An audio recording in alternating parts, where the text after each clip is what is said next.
খুলনা ডাকুবের বাজোয়ায় ঐতিহ্যবাহী ৪৫তম বর্ষীয় ৫৬ প্রহরব্যাপী মহানামযজ্ঞ অনুষ্ঠানের ষষ্ঠ দিনে আলহাজ আমির এজাজ খানের আগমন। বিস্তারিত জানাচ্ছিলেন মোহাম্মদ শামীম হোসেন, স্টাফ রিপোর্টার খুলনা থেকে। অভিযান নিউজ টিভির সাথে আছি আমি তৌফিক হাসান।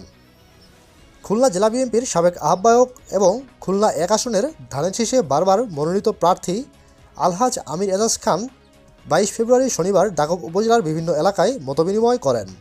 বিকেলে তিনি চালনা বাজারে এক পথসভায় বক্তব্য রাখেন। রাতে বাজোয়ায় আর্য হরিসভা খুঁটাখালী মন্দিরে ৫৬ প্রহরব্যাপী মহানামযজ্ঞ অনুষ্ঠানে বক্তব্য রাখেন এবং সমগ্র যজ্ঞ অনুষ্ঠান ঘুরে সকল ভক্তবৃন্দের সাথে শুভেচ্ছা বিনিময় করেন।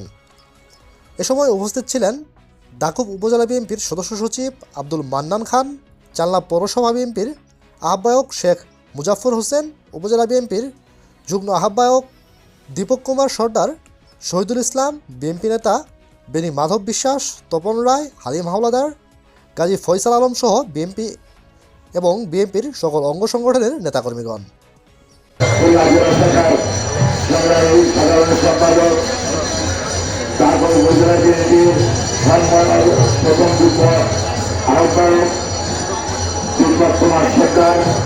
আমাদের মাঝে উপস্থিত রয়েছেন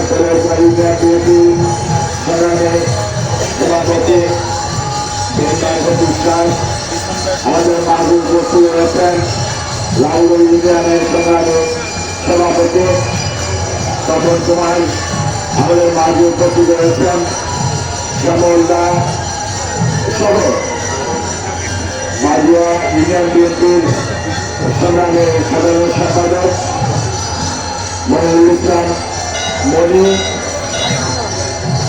মানিকগঞ্জ ইউনিয়ন বিএনপির সভাপতি জননেতা আলিফ রহিম তালুকদার, সাধারণ সম্পাদক আব্দুল হালিম, আমাদের মাঝে উপস্থিত রয়েছেন যুব দলের সংগ্রামী সাধারণ সম্পাদক আমিনুল ইসলাম বুলবুল, যুগ্ম আহ্বায়ক জননেতা আব্দুল রাজ্জাক।